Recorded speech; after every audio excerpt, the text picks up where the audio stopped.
আচ্ছা, তো আজকে আমরা হচ্ছে আমার এক্সট্রিম বাইকের পেপারস আনতে যাচ্ছি। আমি আর রাইন ভাই হচ্ছে পেপারস আনার উদ্দেশ্যে বের হয়েছি।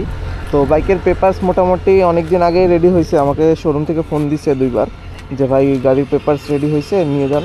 তো আমি এই বাইকটা এখনও রেজিস্ট্রেশন করি নাই, বাইকটা অন টেস্ট অবস্থায় আছে। কারণ বাইকটা নিয়ে আমার দেখার ইচ্ছা ছিল আসলে বাইকটা কেমন। বাইকটা মোটামুটি আমার কাছে ভালো লাগছে, হয়তো এবার আমি রেজিস্ট্রেশন করে ফেলবো। তো আমি হচ্ছে নিজে নিজেই রেজিস্ট্রেশন করব ঠিক করছি, শোরুম থেকে করাবো না। তো আজকে শোরুম থেকে আমি পেপারস নিতে যাব। তো অনেকেই যারা নিজে নিজে রেজিস্ট্রেশন করতে যাচ্ছেন, কিভাবে কি করতে হয় বুঝেন না।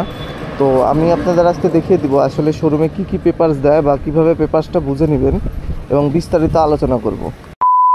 তো আমরা অলমোস্ট শোরুমের কাছাকাছি চলে আসছি। এ ভাই কি ধুলায় দিই, এ ভাই। তো শোরুমে আমরা চলে আসছি, এখন হচ্ছে পেপারসটা যায় দেখি কি অবস্থা। বাবা ইনস্টল হচ্ছে এক্সট্রিম, রুহুল ভাই এক্সট্রিম। পারমিশন নিয়ে করা বেটার। ওই যে ওর পেপারস বাইকের এক্সট্রিম।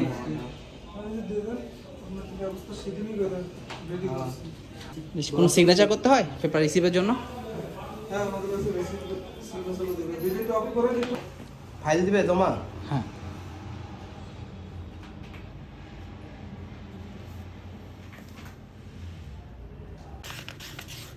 28, 29, 30, 31।